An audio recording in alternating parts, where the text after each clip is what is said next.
La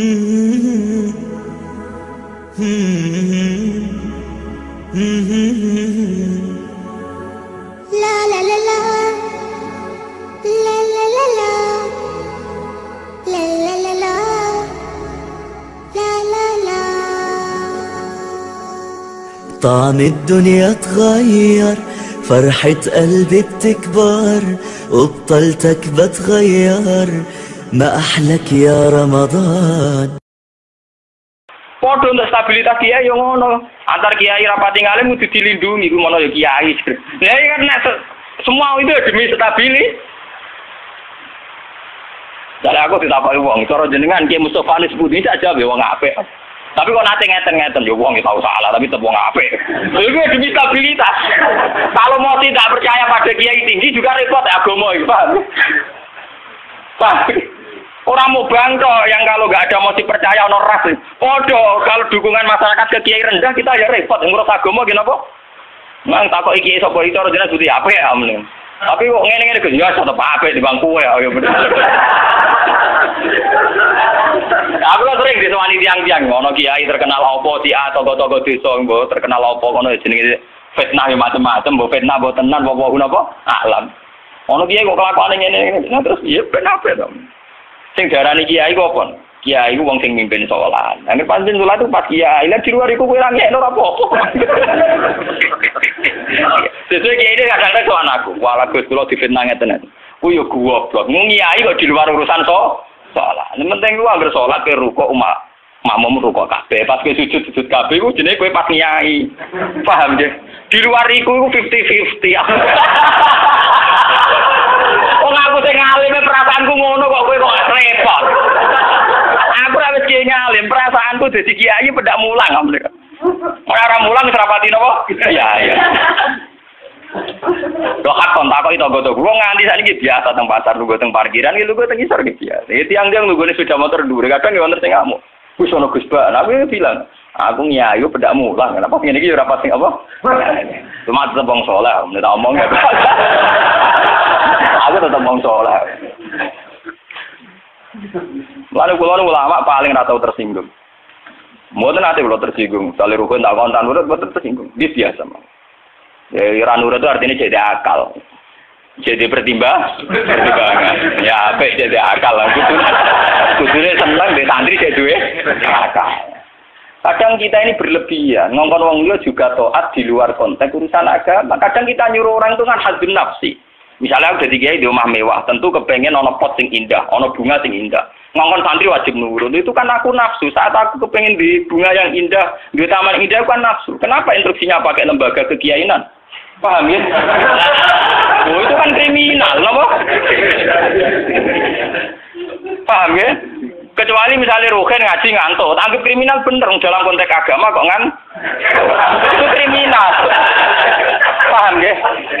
Tapi nak Ruhin tak konoto tamanku dia ngantuk itu sah, karena saya sendiri ketika kepengen taman itu ono hadzun nafsi. Itu harus dibedakan. Soalnya kanjeng tanggaku sing kiai lah ya kowe kiai sajane bedak salat ae. Iki kowe pas kiai. Tapi kayak naruh kok jek terus kok gitu sih. Apa? Tangga-tangga itu wong salat itu ape prai gara-gara kecewa apa? Tak omongi masyarakat ya tak omong. Nak ben prai yo prai wae. Dari awal salat itu ku sunat. Ora usah maksa salat itu tebe gremeng dari awal salat itu apa? Kena arep percaya tak baduri ra salat itu. Mau nganti saya biasa ra salat itu. Mula biasa dengan di sani rasulat iki toko-toko biasa. Ya iki biasa mawon dulu. Ya tapi kan jadi sekeramat ge wong barang kan. Biasa mawon gitu. Artinya bukan apa-apa ya. Mbok ya agama itu tidak usah dikere. Pon sunat ben tetep napa? Sunat. Usah kok ada Jawa ora tau salat subuh nek salat. Wong abang-abang ada gerakan. Ora tau subuh tak salat kok. Penak. Subuh wajib tahu pas itu apa? Paham? Maka dan itu yang dipakai ulama-ulama dulu kayak Khulafaur Rasyidin pakai itu. Kalau perintahnya itu pribadi, mereka dari awal tidak mewajibkan. Sehingga mereka tidak punya masalah yang serius. Kalau baru atas nama agama benar-benar wajib toh. Sekarang itu kan rancu. Ora ngono arwe. Nah ono santri kriminal kabeh, misalnya wong lunga, misalnya kiai lunga kudu mobil sumban, kudu wis resik kudu. Itu kan bagaimanapun ada hazun nafsi. Ya kita ngongkon santri ya ngongkon, ben cung mobil ubah resik. Tapi kita tahu kalau itu pada unsur hazun nafsi. Nek rodok ngantuk sithik-sithik mbek anggap yo keben. Paham nggih? Kecuali kita ngongkon salat, mbek anggap kita marahi yang sowan pangeran jangan. Harus kita bedakan mana perintah kita yang masih berbau nafsu, yang mana benar-benar orisinil faktor agama. Faktor apa? Agama. Dan itu yang dipraktikkan Rasulullah. In udhiya yafu wala yu'aqib wa in khusima yasmut wala yujah. Nabi kalau disakiti secara pribadi mudah dia memaafkan. Beliau mudah memaafkan. Tapi wa idza du'a haqqullah, kalau haqqullah yang sudah diterlantarkan itu beliau baru tersinggung. Nah, sekarang kan sudah campur aduk. Hadun nafsi juga lembaga-lembaga apa? Maka tak kandhani kudu nurut. Partaiku. Ya PKB atau P3 itu. Kalau PDIP mbah. Jangan dia kok PDIP, kalau PNS tak perjuangan. Nah, kalau mulai dia kata partai apa bagus? Kalau PDIP tapi PNS tak. Nah, bagus dia perjuangan. Jadi orang murid butuh apa? Perjuangan.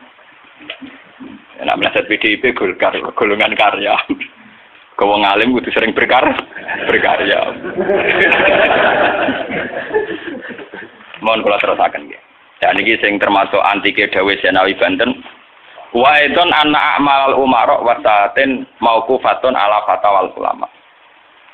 Jadi sing sederenge ayat. Harusnya kebijakan-kebijakan penguasa atau raja itu mauqufatun ala fatawal ulama atau ala fatawid ulama, fatwa-fatwi. Raja atau penguasa itu kalau punya keputusan itu harus ikut pada garisnya ulama. Ya kalau bolak-balik matur. Sekarang yang merupakan garis ulama dalam konteks bernegara itu apa? Ini kalau ngomong sensitif ya. Yang kaitannya ulama dengan negara dalam konteks negara yang kayak Bhinneka Tunggal Ika itu apa? Itu pancen repot. Misalnya begini. Kita punya Ambon, punya Maluku, kita punya NTT. Ketika dipaksakan dulu piagam Jakarta yang memaksakan syariat Islam, tentu mereka akan menantang keluar dari Indonesia, NTT dan apa? Ambon, Irian Jaya misalnya. Yang kayak begitu itu tidak fatwanya ulama, itu sudah masalah bernegara. Lalu kalau nanti tanggal kiai cara jenengan sebut ikus, misalnya Indonesia memaksakan penerapan syariat Islam. Syariat Islam yang mana? Kalau syariat Islam formal mungkin kita akan mengatakan sebaiknya diterapkan syariat Islam. Tapi termasuk syariat Islam adalah menjaga peluang dakwah, ini catat. Dan saya siap ketemu Allah dengan pendapat ini. Bukan berarti saya terus pluralisme atau pakai teori-teori modern, tidak. Saya pakai teori ulama. Saya tidak pakai teori modern. Catat ini, saya tidak pakai teori modern, pakai teorinya ulama. Termasuk syariat adalah menjaga peluang dakwah. Bayangkan kalau dipaksakan syariat Islam kemudian NTT keluar dari Indonesia, Ambon. Kemungkinan kita dakwah di Ambon malah tidak ada. Juga kemungkinan Islamisasi di NTT malah tidak ada karena sudah keluar dari Indonesia. Paham ya? Mulai dulu wali songo ambek maling ya apik. Ambek tukang zina ya apik. Ambek tukang gaduh ya apik. Itu bukan berarti mereka tidak bisa membedakan hak dan batil. Dengan diapii masih ada peluang komunikasi. Dan dengan ada peluang komunikasi, ada peluang dakwah, ada peluang pembenaran. Sama dengan utuhnya NKRI NTT bagian dari Indonesia, saya iso kiai rapai kok rugen buak ora ono NTT. Ben dadi kiai. Ya. Lho kanca kula nek pondok dhisik ra kanggo ini Irian Jaya kiai provinsi lah. Wingi sowan kula ngajak pangdam berarti. Ya Allah Gus kula munggo ning sarang kiai RT ora payu ning kono kiai provinsi. Lho wingi sowan kula niku sowan numpak sahabat bareng sinten? Pangdam. Sakniki mun gawe yayasan nggih sekolah tinggi lah. Jadi rektor saya gitu. Waduh buta huruf ora roh. Wong sak urip-uripe ngaji mek kula roh tenan bodorane roh tenan. Saya bakatane mbek napa? Pangdam. Mergo ketika ada kerusuhan di sana, mesti tokoh agama diundang Pangdam. Dan ini termasuk mewakili tokoh lah provinsi levelnya napa?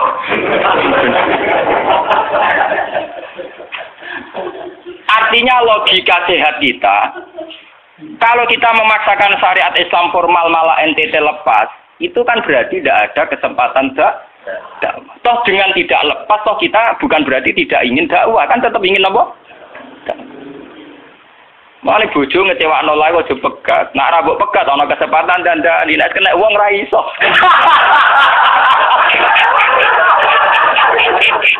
Tapi tak takdir apa. Artinya sama. Semua sejarah Wali Songo itu sama orang nakal kan enggak apa-apa. Sampeyan delok biografi Ki Khudori Tegalrejo, dhisik terkenal yo kancanan bajingan. Bajingane tunduk mergo sungkan ramae. Teng Rembang ana jenenge Ki Sahid, wonge ganteng ya toreko. Niku wonten bajingan tobat mergo kula sungkan bebas saya. Mboten nate duka mek kula, ger ketemu kula nggih senyum. Lha iku sungkan senyume nganti tobat. Artinya apa? Saat kita ekstrim atas nama hak dan batil malah lari. Toh teori itu ya diakui Quran walaupun tafazzan ghalidul qalbi lan faddu min hawli. Toh teori itu juga tidak jauh-jauh dari aturan Islam. Meskipun kita juga punya teori yang lain, karena ini tidak selamanya berjalan lancar. Kadang gue kancanan nakal ya belok nakal tenan. Kancanan nonde ya katut tenan. Selingkuh tenan. Sebab itu ya ben yo FPI yo keben ekstrem yo keben. Nyatanya pribumisasi kadang yo katut tenan. Wong Gus kancanan nakal kadang tinakali ora anut Gus, kadang Guse katut sing nakal. Malah jadi rocker. Dari sisi pertama dakwah dibeli Gus sing melok nyanyi. Ora kok sing grup band melok wiridan malah. Artinya kan metode apapun kan enggak semuanya jalan lancar, tapi kita atas nama manhaj, metode, kita seluas mungkin punya wacana nggih, terus kita punya banyak pilih. Ini disebut ikhtilaful a'immah tetap nomor rahmah. Makanya yang kamu maksud dengan syariat Islam itu apa? Kalau sering bilang yaitu misalnya ditetapkan undang-undang gini. Setiap syariat Islam, kenapa kita ngemis ke negara? Nunggu diundangkan. Kapan kita mandiri sebagai ulama kalau setiap syariat Islam nunggu diundang? Sebelum diundangkan negara, kita sama ulama selalu dakwah ilallah. Misalnya sebelum ada badan narkoba, urip-uripe kiai mesti anti narkoba. Sebelum ada undang-undang misalnya tentang kawin, perkawinan, urip-uripe kiai nak kawin mesti goleki wali. Nah, ana tanggane kawin digoleki syahid, goleki napa? Wali. Kenapa setiap syariat Islam kita ngemis ke negara? Dulu ketika bubaran Ahmadiyah juga kita ngemis ke negara. Tanpa itu pun kita sebagai ulama tetap anti napa? Ahmadiyah. Lah nek saiki misalnya tokoh Ahmadiyah kalau yang menarik di bangku kowe, lah saiki kowe lomonti mbek kiai kono. Kowe kali-kali nyalahno awake dhewe barang. Ngono kalah lomo ngono ae. Bagaimana mungkin kita dakwah nek kiai sunni medhit, kiai non sunni lo? Ketika wong lari ning aliran dari aliran apa ses? Engko kan nanti hisab pangeran iku mlayu perkara kowe medhit ora perkara apa-apa, ora lara.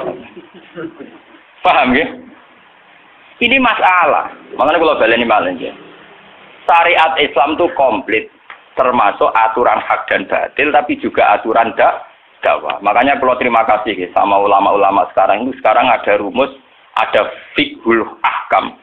Fikih yang menentukan hukum ini haram, ini halal, ini mubah, ini khilafil aula. Tapi juga ada fiqhud dakwah.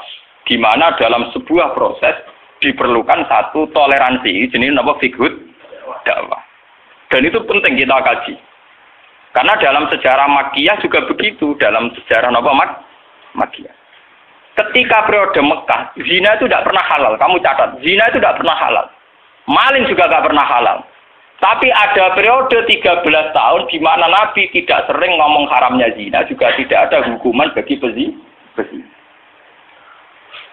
Artinya apa? Tidak mendesak untuk membicarakan urusan zina, urusan maling. Karena yang mendesak saat itu urusan tauhid. Misalnya kamu dakwah di NTT. Tentu yang penting umat diajak ke logika bahwa tauhid itu lebih benar ketimbang trinitas. Ya hanya begitu saja. Kamu tidak mungkin langsung masuk ke urusan zina, maling, gento, dan sebagainya. At-tadrid fi sunnah, proses dalam sunnah. Itu juga penting. Ini tahapan-tahapan dalam proses dakwah. Lah fatwa ulama itu termasuk fatwa yang begini-begini ini. Makanya dalam semua sejarah wali ini catat, mesti ada ulama formal, ada ulama yang ora formal. Bisa ada ulama yang pro syariat kayak Sunan Kudus. Wah, selawase ra cocok bisa nang Jogo. Kok kali Joko pokoknya wong Islam wis bener, mulane penggemar yang Yogyo-Yogyo. Termasuk ora usah salat dari salate Mbak Kali. Atine wis salat. Wala kan boyo lali salat 3 Klaten Jogja mbok kono. Sunan Kudus kafir cara dene. Selawase ra cocok. Ya tapi bagaimanapun bagaimana mendakwai orang Islam kawasan Jogja, Klaten, Solo, golongane pinggir kalau tidak model kali Joko. Nyatane ya tetep saiki Islam pirang-pirang sing salat ya wis akeh. Paham ya? Itu dulu masalah betul. Sunan Kudus kiai fikih. Bahkan ulo untuk cerita nggih dari lisan ke lisan dari para kiai. Sunan Kalijaga selawase tukaran terus mbek Sunan Ainul Yakin. Ke sisi tok ape gawe dakwah nganggo macan tengul. Napa jenenge? Wayang napa? Tengul. Wayang tengul lak bentuke fisik wong, koyo patung. Haram. Kuman suwara sorotan udziba kok kon ngekek nyawa barang jero kiai kuno kan ngene. Akhirnya tukaran. Kalijaga sadar iku metode efektif. Walhasil akhirnya disuwarno kiai sepuh zaman iku Sunan Kudus, Sunan Ampel, terus ditenani ya saiki sedengan wayang kulit. Mergo wong gepeng ora urip. Ya tetep ana wayang tapi kulit. Artinya iku ya gepeng artinya kan gak Karena ora urip iku kan ora perlu kon ngekeki nyo, iku setengah-tengah. Lah Sunan Kalijaga muni syahadat iku lemah, munine sekaten. Muni kalimat syahadat lho mah, muni kalimat sodo. Saking jawanisasi napa bae dene yakin putih ku sunat ya nganggone ireng terus. Kabeh foto wali songo putih kecuali Kalijaga. Dari TKB onto napa Kusumo. Ya tangga kula, bapak kula Tuban Kalijaga Tuban. Wong kula nate diburu tiang-tiang gara-gara terkenale bapak kula di warisan KB onto Kusumo. Saiki warise kula tu tamune kata. Golek kabine sinten Sunan? Zaman kula enak mun tak dol lek ngopi ya.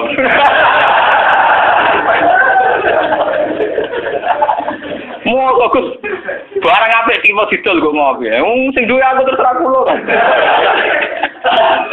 Oh ngenyawang tenan wong alim jus bakat ono Kusumo. Wah ya. Mulai dulu Abu Yazid Al-Bustami juga begitu. Mesti ada ulama yang di kampung-kampung. Sama tak ceritani ya, biar ulama syariat tidak terlalu ekstrim. Zaman Sayyidina Umar jadi khalifah. Khalifah resmi yang ditunjuk para sahabat. Dan saat itu belum banyak konflik. Yes, belum banyak apa. Itu Sayyidina Umar mendapat amanah dari Rasulullah sallallahu alaihi wasallam. Umar, saya punya umat.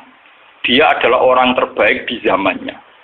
Saya punya umat, dia adalah orang terbaik di zamannya. Namanya Uwais Al-Qarni. Kalau kamu ketemu dia, salamku untuknya. Dan kamu harus minta doa supaya husnul khotimah. Terus dari Umar, pakai Fabi. Pulang ngertosnya sepundi. Dekne udah penyakit baros. Fa'adhabahu wa ilamu di'adirham. Walhasil nenggone katifil aisar ada bekas penyakit baros tinggal sak napa? Sak koin nggih, terus niki napa? Sak koin. Ini kalau cerita. Dia punya ibu sendiri hidup di kampung Angon Wedhus. Walhasil Umar tiap ana tamu ya diblodori. Paham ya anggere sing raine mirip-mirip ngono. Nah ora kutil kan maksudnya iku. Ora mau diadir. Mboten niku kula cerita nggih, ben sampean ngerti. Walhasil akhirnya suatu saat iku rombongane Uwais Al-Qarni dari Qurun Al-Qarni. Niku sowan Sayyidina Umar. Ketika ketemu sesuai sifat itu, Sayyidina Umar nangis di dunia. Uwais Al-Qarni mboten purun.